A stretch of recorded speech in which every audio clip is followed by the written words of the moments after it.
Hello viewers, welcome back to my YouTube channel Young Learners. Today's topic is solution and solubility.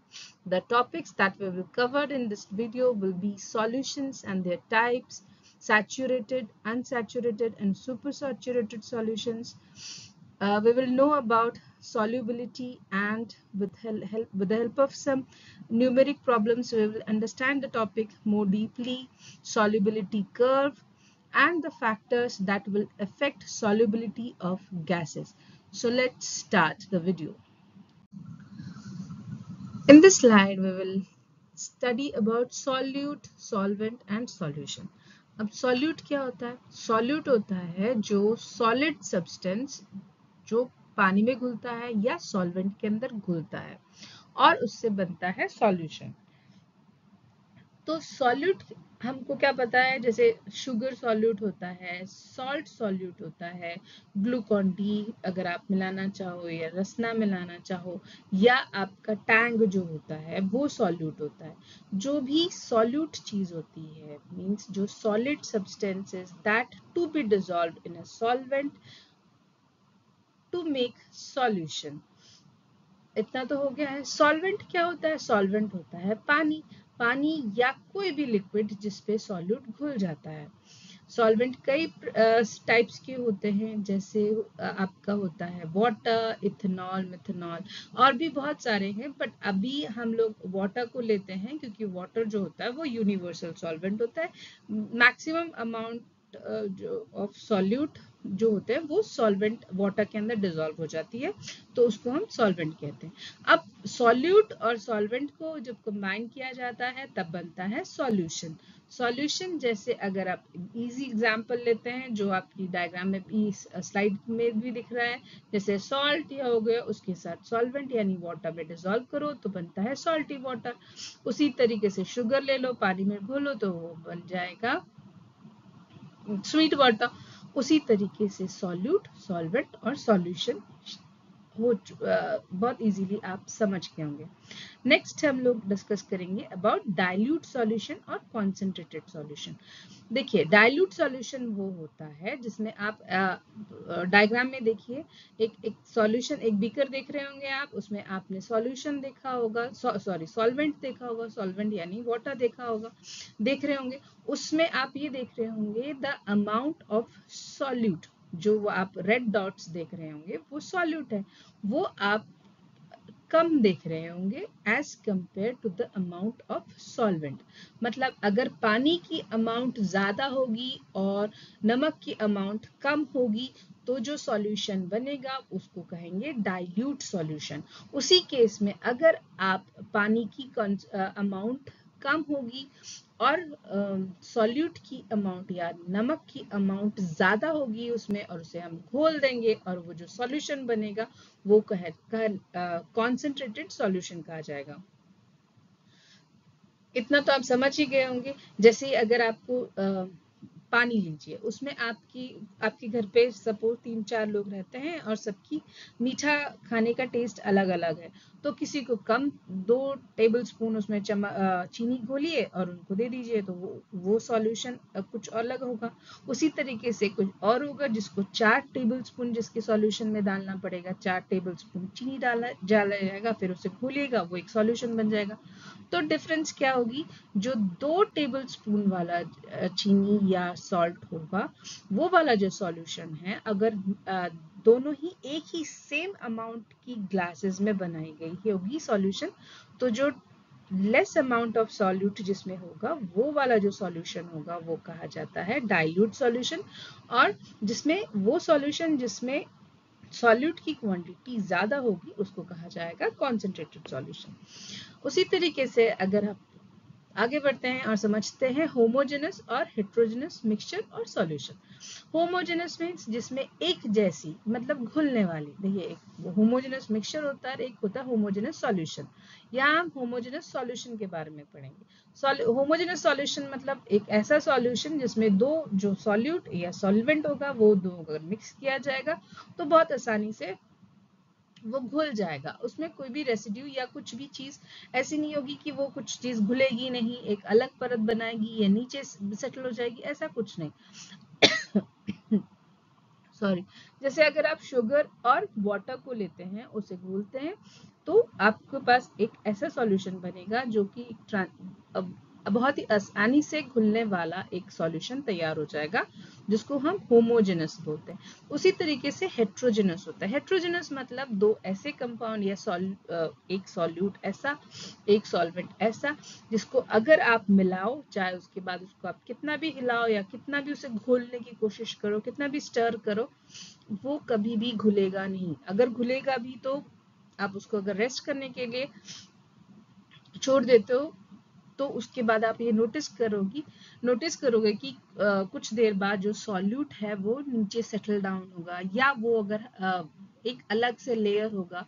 जैसे इसकी example है sand या pebbles, जो भी होगा, ये रेत होगा, मिट्टी हो गई, कुछ भी ले लो आप। Excuse me.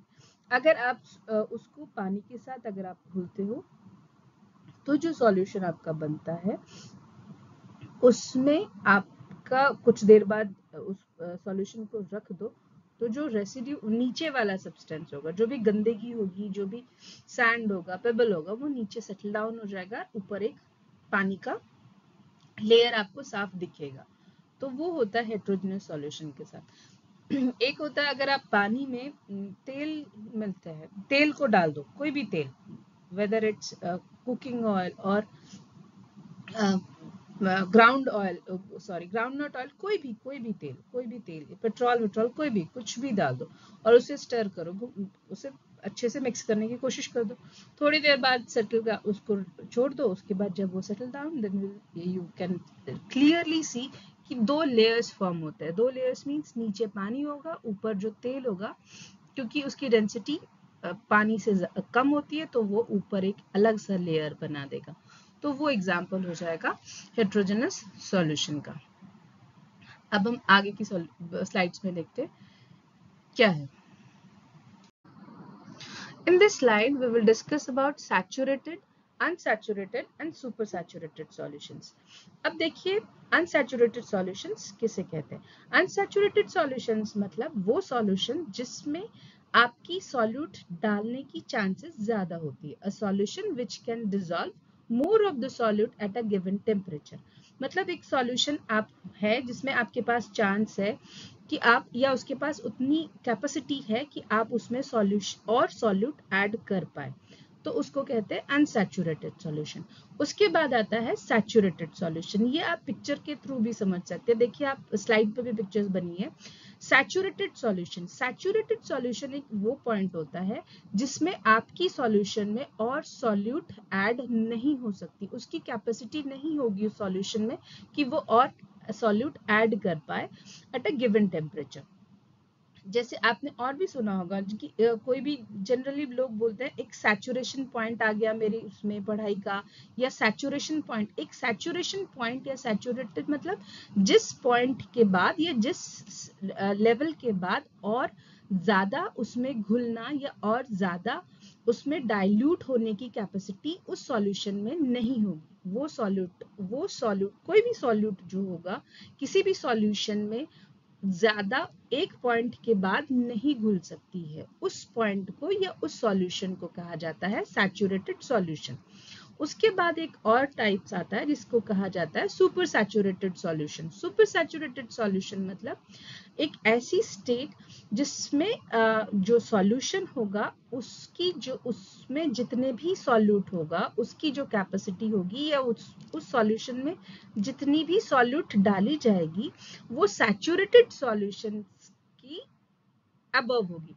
मतलब देखिए सैचुरेटेड सॉल्यूशन मतलब a solution which can not dissolve more of the solute. ज्यादा से उससे ज्यादा एक एट अ गिवन टेम्परेचर पे जितना एक सॉल्यूशन की कैपेसिटी है सॉल्यूट डिसॉल्व करने की, उस पॉइंट को, उस सॉल्यूशन को सैचुरेटेड सॉल्यूशन कहा जाता है। लेकिन सुपर सैचुरेटेड मतलब सैचुरेशन सॉल्यूशन के भी ऊपर, सुपर मींस ऊपर, मतलब अगर आप सैचुरेशन सॉल्यूशन में और भी सॉल्यूट डालेंगे तो उसके बाद एक स्टेप पहुंचती है जिसको कहा जाता है सुपर सैचुरेटेड सॉल्यूशन। वहां जाके आपकी सॉल्यूट घुलेगी नहीं तो वो एक क्रिस्टल फॉर्म होगा। इस वाले जो सुपर सैचुरेटेड सॉल्यूशंस होती है, इसमें एक क्रिस्टल बनाने की टेंडेंसी हो जाती है, क्योंकि उसमें सॉल्यूट और घुलेगी नहीं, या तो वो नीचे इकट्ठी होती चली जाएगी या वो क्रिस्टल की फॉर्म में वो क्रिस्टलाइजेशन होना शुरू होगा।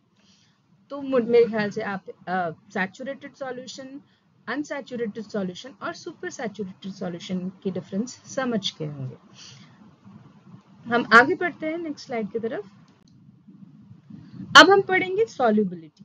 सॉल्युबिलिटी क्या है? Solubility means the amount of solute that dissolves in 100 gram of solvent to form a saturated solution at a particular temperature. मतलब आप किसी भी solute को, कोई भी solute होगा, अगर उसको आप एक 100 grams of solvent लेते हैं और उसको आप घोलते हैं उसमें, और एक सैचुरेटेड सॉल्यूशन कन्वर्ट हो जाता है वो 100 ग्राम्स में। हमने ये 100 ग्राम्स जो है, ये हमने इसको अज्यूम किया हुआ है कि हम इसमें 100 ग्राम्स ही माना जाएगा, क्योंकि एक सॉल्यूट, हर सॉल्यूट एक कब किस पॉइंट पर जाके उसे सैचुरेटेड सॉल्यूशन में कन्वर्ट होता है वो वैरी करता है। लेकिन हम सॉल्युबिलिटी के केस में 100 ग्राम्स को, जैसे हम एक स्टैंडर्ड मान के चलते हैं हर चीज में, वैसे 100 ग्राम्स को ही हमने उसको एक स्टैंडर्ड माना है कि कोई भी सॉल्यूट जब वो या तो वो वाटर होगा या कोई भी अलग सॉल्वेंट होगा, बट उसका जो अमाउंट होगा वो 100 ग्राम्स ऑफ सॉल्वेंट ही होना चाहिए, उस पे घुलेगा और घुलने के बाद एक सैचुरेटेड सॉल्यूशन बनेगा और एक पर्टिकुलर टेम्परेचर पे, तो उस पॉइंट को उस सॉल्यूट की सॉल्युबिलिटी कहा जाएगी। जनरली होती है सॉल्युबिलिटी का मतलब होता है किसी भी सॉल्यूट की जो घुलने की क्षमता होती है उसको हम निकालते हैं, उसकी क्षमता को कैसे नापते हैं या उसकी क्षमता को कैसे हम निकाल सकते हैं न्यूमेरिकल फॉर्म्स में, उसको सॉल्युबिलिटी कहा जाता है। सॉल्युबिलिटी के लिए निकालने के लिए एक बहुत आसान से फॉर्मूला होता है, जैसे उसमें लिखा जाता है वेट ऑफ सॉल्यूट, क्योंकि आपको दो चीज चाहिए सॉल्युबिलिटी के लिए, एक होता है वेट ऑफ सॉल्यूट, दूसरा होता है वेट ऑफ सॉल्वेंट इनटू 100। ये उसका, ये आप नीचे देखेंगे आपको यहाँ फॉर्मूला भी दिख रहा होगा, ये देखेंगे आप, weight of solute divided by weight of solute upon weight of solvent into 100। ये जो होता है ये होता है सॉल्युबिलिटी का फॉर्मूला। अब हमको अगर जनरली क्वेश्चंस क्या आती है, सॉल्युबिलिटी क्या होती है डिफाइन करने के लिए आती है, तो सॉल्युबिलिटी डिफाइन तो आपने कर ली, the amount of solute that dissolves in 100 grams of solvent to form a saturated solution. एक चीज और भी याद रखिएगा कि सॉल्युबिलिटी तभी मेजर करेंगे जब वो सैचुरेटेड सॉल्यूशन की स्टेट तक पहुंचेगा। अगर वो सॉल्वेंट अनसैचुरेटेड होगा तो हम उसकी सॉल्युबिलिटी नहीं मेजर कर पाएंगे। जब वो सैचुरेटेड सॉल्यूशन में पहुंचेगा, उस स्टेट में पहुंचेगा, तब उसकी सॉल्युबिलिटी मेजर की जाती है। तो एक क्वेश्चंस, अगर ऐसे जनरली ये क्वेश्चंस आ जाते हैं कि अगर आपको पूछा जाता है सॉल्युबिलिटी के में ज्यादातर न्यूमेरिकल क्वेश्चंस भी पूछे जाते हैं। जैसे अगर आपसे पूछा जाता है, पहला क्वेश्चन देखिए, to make a saturated solution 136 grams of salt is dissolved in 500 grams of water at 293 K। यहाँ चीज देखिए, यहाँ क्या पूछा है, to make a saturated solution. जैसे मैंने पहले बताया, सैचुरेटेड सॉल्यूशन की स्टेट पे ही सॉल्युबिलिटी मेजर होगी।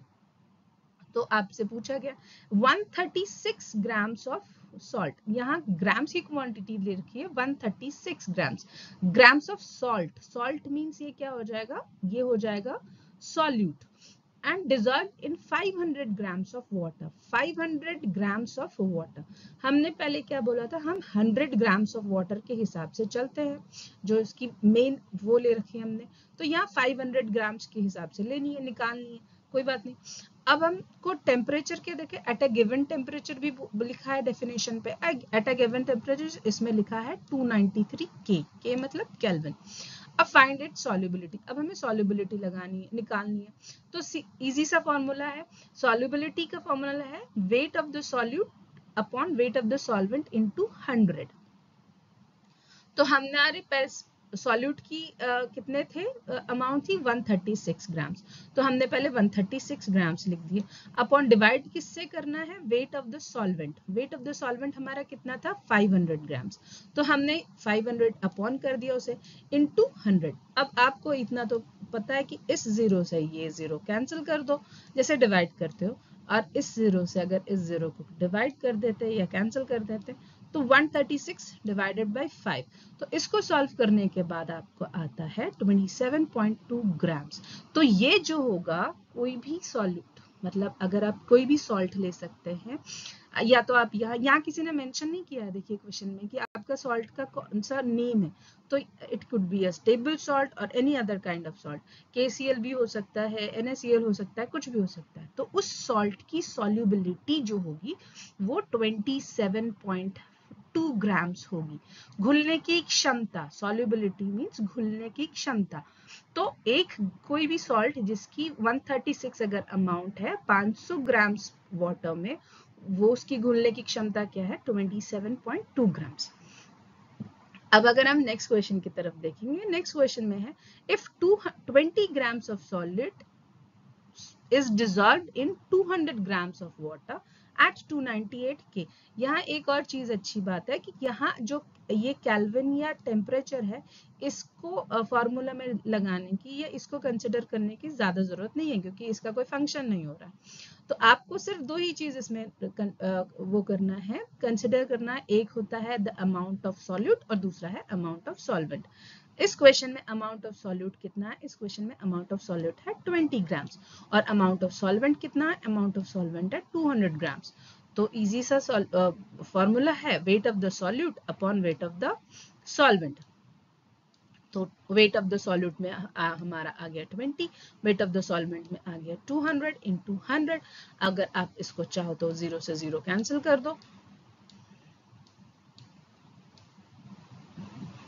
कैंसिल कर दो, तो इसको सॉल्व करने के बाद आएगा 10 ग्राम्स। तो ये जो होगा ये उस सॉल्ट की सॉल्युबिलिटी मेजर होती है या निकलती है। तो सॉल्युबिलिटी निकलने के लिए बहुत आसान सा है, सिर्फ पर एक फॉर्मूला है जो आपको रटना है, जो आपको बहुत, और उसे रटने की भी ज्यादा जरूरत नहीं पड़ती है, बहुत आसान सा है, weight of the solute upon weight of the solvent into 100, और वो निकल जाती है। अब हम नेक्स्ट टॉपिक की तरफ चलते हैं। नेक्स्ट टॉपिक है सॉल्युबिलिटी कर्व।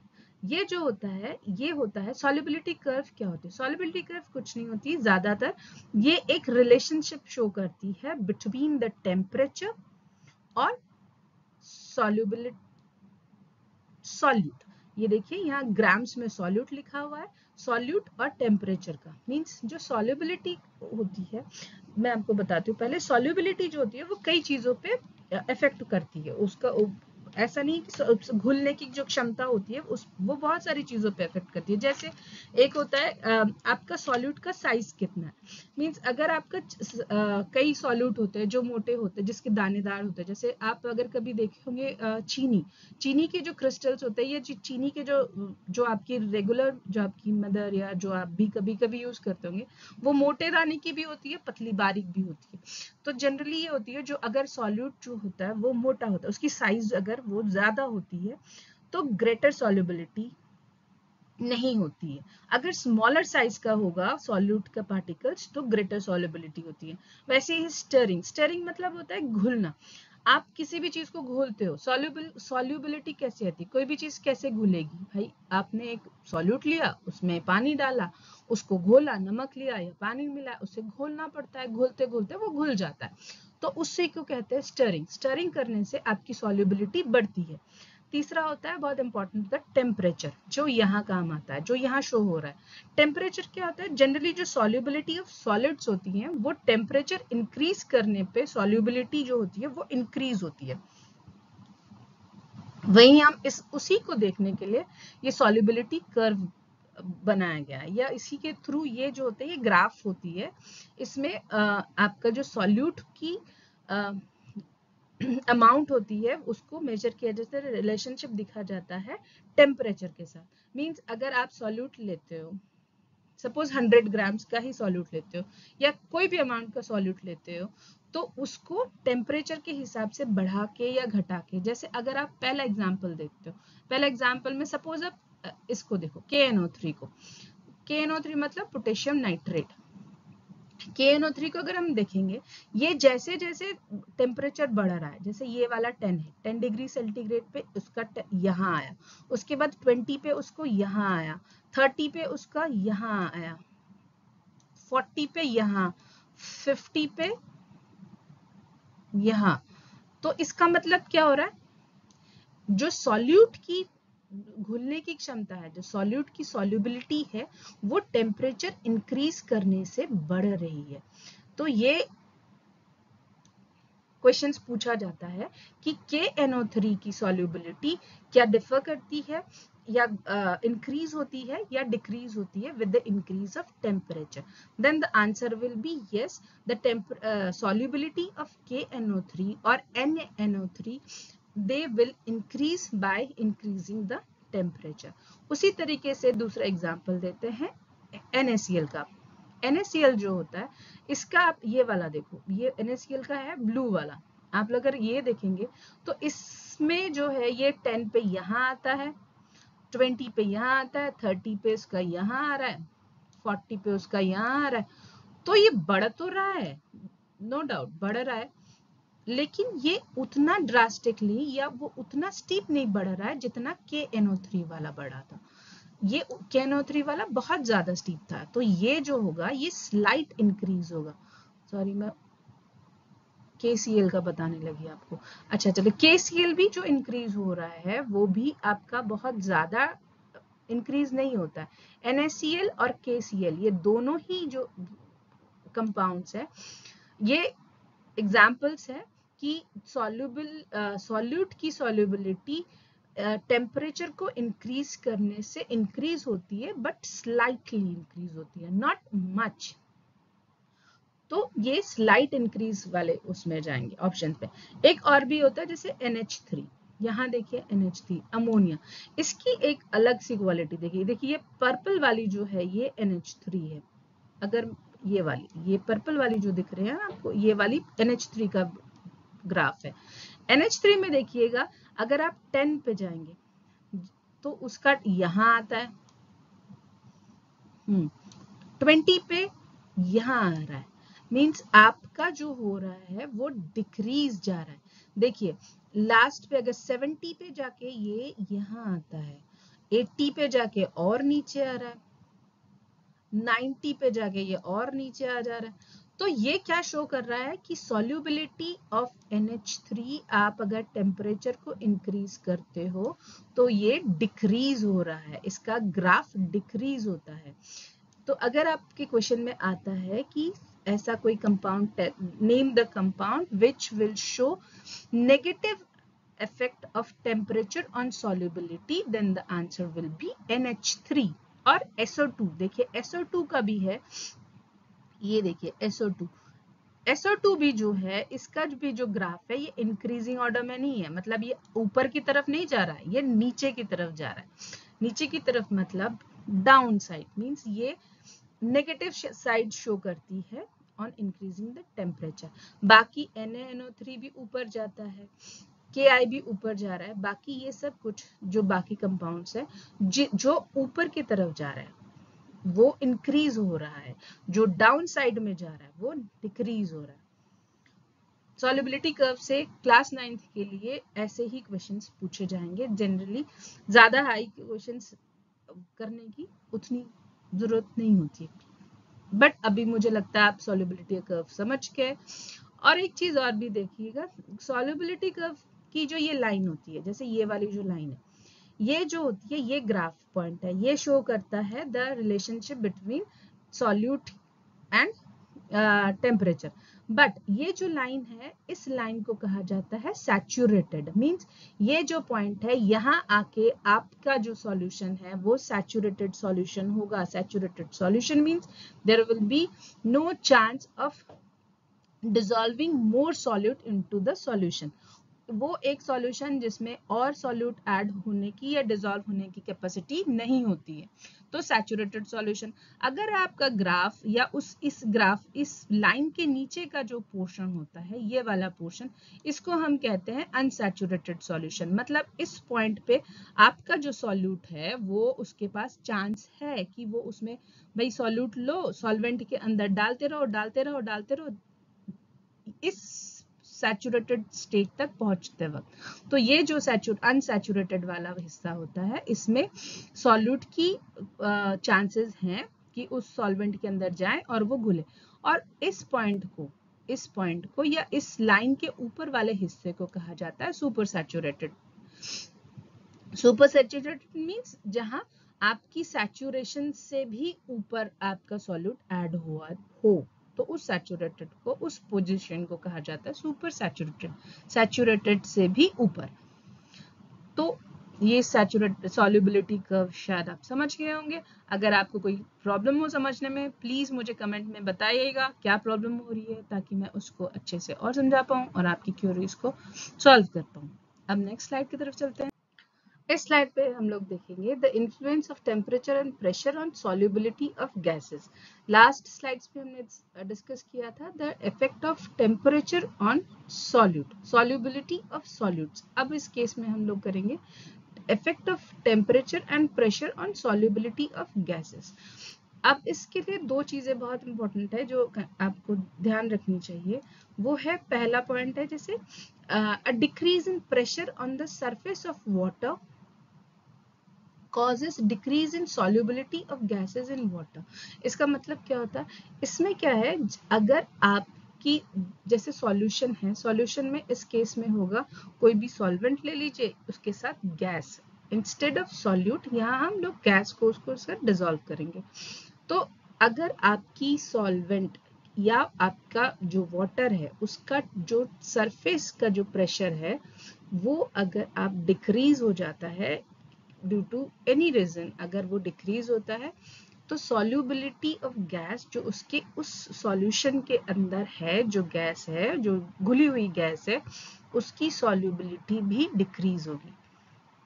मतलब प्रेशर को डिक्रीज करने से सॉल्युबिलिटी ऑफ गैस भी डिक्रीज हो जाएगी। उसी तरीके से ये वाइस वर्सा होती है। मतलब अगर आप प्रेशर को इंक्रीज करते हो on the surface of water और एनी सॉल्वेंट, तो फिर आपकी सॉल्युबिलिटी ऑफ गैस जो उसके अंदर डिसॉल्व है वो भी इंक्रीज होती है। इसका बहुत अच्छा एग्जाम्पल है जो आप समझ सकते हो। जैसे अगर हमने कभी देखा होगा कि आप कोई सोडा बोतल ले लो या आप कोई कोल्ड ड्रिंक ले लो, उसको आप अचानक से खोलते हो तो उसके अंदर आपने देखा होगा कभी कभी आपके एक फिश के साथ वो खुलता है। फिश के साथ वो खुलता है तो वो फिश क्यों होती है, या वो फिश का होने का कारण, क्योंकि नॉर्मल पानी की बोतल अगर आप खोलते हो तो उसमें कोई फिश नहीं आता, मतलब कुछ भी झाग या कुछ भी ऐसी चीज नहीं निकलती है। वो उसका कारण ये होता है क्योंकि हम सब जानते हैं सोडा वाटर में या कोल्ड ड्रिंक्स की में कि it contains carbon dioxide dissolve in it under some pressure. तो क्योंकि उसके अंदर कार्बन डाइऑक्साइड डिसॉल्व होती है और जब आप उस कैन को खोलते हो तो इट इज ऑब्वियसली की बात है कि आपकी जो सोडा कैन के अंदर जो वाटर है उसकी प्रेशर में चेंजेस होती है। जब आप ओपन करते हो तो वो प्रेशर रिलीज करता है। जब वो रिलीज करेगा प्रेशर, मतलब उसकी प्रेशर जो होगी अंदर का, जो कैन के अंदर जो कंटेंट है उसकी प्रेशर या उसकी सरफेस की प्रेशर कम होगी। जब वो प्रेशर कम होगी तो उसके अंदर का जो गैस है उसकी भी सॉल्युबिलिटी डिक्रीज होगी। अब जब सॉल्युबिलिटी डिक्रीज होगी तो वो बबल्स के थ्रू वो बाहर आ जाएगा और एक झाग के उसमें आपको दिखेगा। और उसी तरीके से दूसरे केस में अगर आप देखेंगे कि अगर आप टेम्परेचर को इंक्रीज करते हो, in case of increasing in temperature of water it causes decrease in solubility of gas in water। ये एक और है कि जब आप टेम्परेचर को इंक्रीज करते हो तो सॉल्युबिलिटी ऑफ गैस जो होती है वो डिक्रीज होती है। इसका एग्जांपल अगर हम देखें कि अगर आपने टेस्ट किया होगा, आपका जो पानी है नॉर्मल वाटर है उसका टेस्ट अलग होता है और अगर आपके उबले पानी का टेस्ट अलग होता है। तो उबले पानी का टेस्ट अलग क्यों होता है, क्योंकि जो वाटर होता है उसमें बहुत सारे सॉल्यूबल गैसेस होती हैं, उसी से वो उसका टेस्ट चेंज होता है या उसी से उसका टेस्ट आता है, क्योंकि वाटर का कोई टेस्ट नहीं होता, उसके अंदर सॉल्यूबल बहुत सारे अलग अलग सॉल्यूबल गैसेस होती हैं जिससे उसका टेस्ट एनहांस होता है। पर जब आप इंक्रीज करते हो टेम्परेचर को इंक्रीज करने से सॉल्युबिलिटी ऑफ गैस डिक्रीज होती है, मतलब जो उसकी घुलने की क्षमता होती है उस गैस की वो डिक्रीज होती है। डिक्रीज होने से क्या होता है, कई बार ज्यादा टेम्परेचर जब आप ज्यादा देर तक उबालते हैं तो वो एवेपोरेट होते हैं, जो सॉल्युबल गैसेस होती हैं वो एवेपोरेट हो जाती है। एवेपोरेट होने से जो टेस्ट है उसका वो भी खराब हो जाता है या उसका टेस्ट चला जाता है। लेकिन आप उसी ठंडे गर्म पानी को थोड़ी देर तक रख दो, वो ठंडा होने दो उसको। ठंडा होने से क्या होगा, जो उस सॉल्युबल गैसेस जो हमारे एनवायरनमेंट में होती हैं वो उसके अंदर दोबारा घुल जाएंगी और उसका टेस्ट इनहैंस हो जाएगा। तो ये दो चीजें याद रखिएगा, इन्फ्लुएंस ऑफ टेम्परेचर और प्रेशर में होता है। डिक्रीज करने, प्रेशर को अगर आप डिक्रीज करते हो तो सॉल्युबिलिटी भी डिक्रीज होगी, प्रेशर को इंक्रीज करते हैं तो सॉल्युबिलिटी भी इंक्रीज होगी। और टेम्परेचर के केस में उल्टा होता है, अगर आप टेम्परेचर को इंक्रीज करते हो तो सॉल्युबिलिटी ऑफ गैस डिक्रीज हो जाएगी। टेम्परेचर को डिक्रीज करेंगे तो सॉल्युबिलिटी ऑफ गैस इंक्रीज होगी। आई होप कि आपको ये वीडियो अच्छा लगे, ये टॉपिक आपको समझ में आए। और अगर आपको कुछ चीज़ें समझ में नहीं आ रही है या आपको ये कोई समझने में कोई कहीं भी किसी भी पॉइंट पे you are feeling difficult to understand और you are not getting me properly, then do comment me, let me know कि मुझे कहाँ इम्प्रूव करना चाहिए, आपको क्या चीज़ नहीं समझ में आ रही है। वीडियो को प्लीज़ लाइक कर दीजिएगा, don't forget to subscribe my channel, and thank you, thanks for watching, take care, bye.